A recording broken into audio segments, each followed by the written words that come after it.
Hey guys, my name is Julia Kersey. I'm from the Midwest affiliate. I'm the Senior Director of Communications here in Chicago. And we tried something at our Metro Chicago board meeting a few weeks ago that was really successful, and I think it's something that could have legs across the country.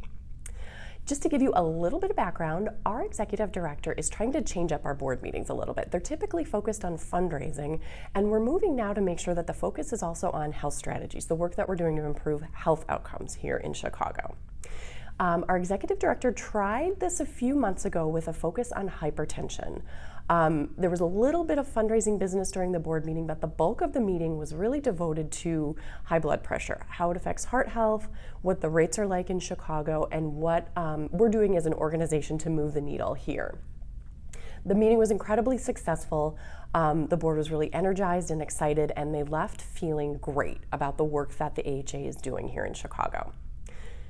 Since it was so successful, our executive director wanted to keep the momentum going with another focus on health strategies at the next board meeting. He chose communications as the area of focus, and as a team, we were really excited by that. As you guys out there know, we work really hard at what we do, but it's not something that's always very easily understood by the staff or by the board. So we devoted an entire board meeting to communications, what our roles look like, what we do, and also what the media landscape looks like here in Chicago. Our local Chicago staff was invited to attend the meeting as well, so we probably had 15 to 20 staff members in attendance as well. I met with our Vice President of Health and our Executive Director to plan the meeting, and we decided to do a panel discussion featuring 3 local journalists. We had Jim Kirk, who is the publisher and executive editor of Crain's Chicago Business. He's also served as Senior Vice President of the Chicago Tribune and the Sun-Times and Editor-in-Chief of the LA Times. We also had Maudlin E. Hajerica, who's an urban affairs columnist for the Chicago Sun-Times, and TV was represented through Emma Asante, who's the Vice President of Community Affairs and Special Projects for our local NBC affiliate. The bulk of the board meeting, as I said, was devoted to this panel discussion, which was led by Jim Kirk.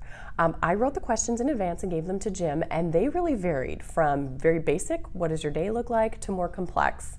With the state of journalism today, what's the path forward? So this turned out to be a really educational experience for our board and staff. We often get a lot of questions. Why isn't this story being covered? Why isn't our Heart Walk on the front page of the Chicago Tribune? And obviously as communications directors, we know the answers to these questions and can provide that input.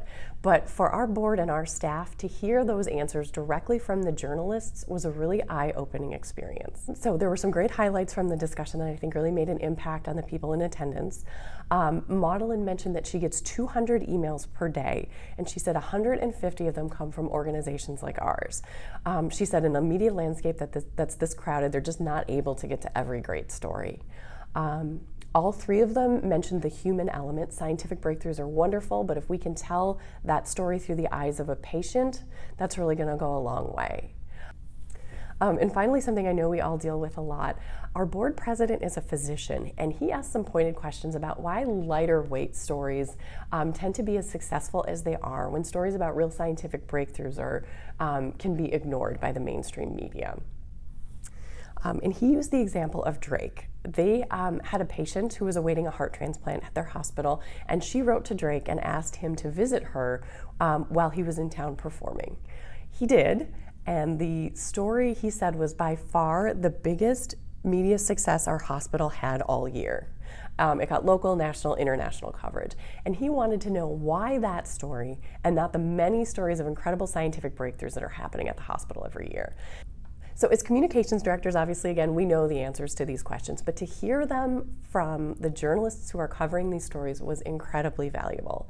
The discussion was fantastic. It was very lively, very engaged. I think the board really appreciated having access to the journalists. It's not something that they would normally get, and so this was a nice perk for them as well.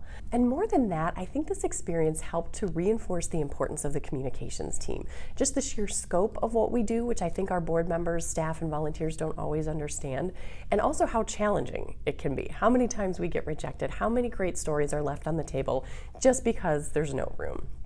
So this was a great experience for our staff and for our board, and I would highly recommend it for other markets. Thanks.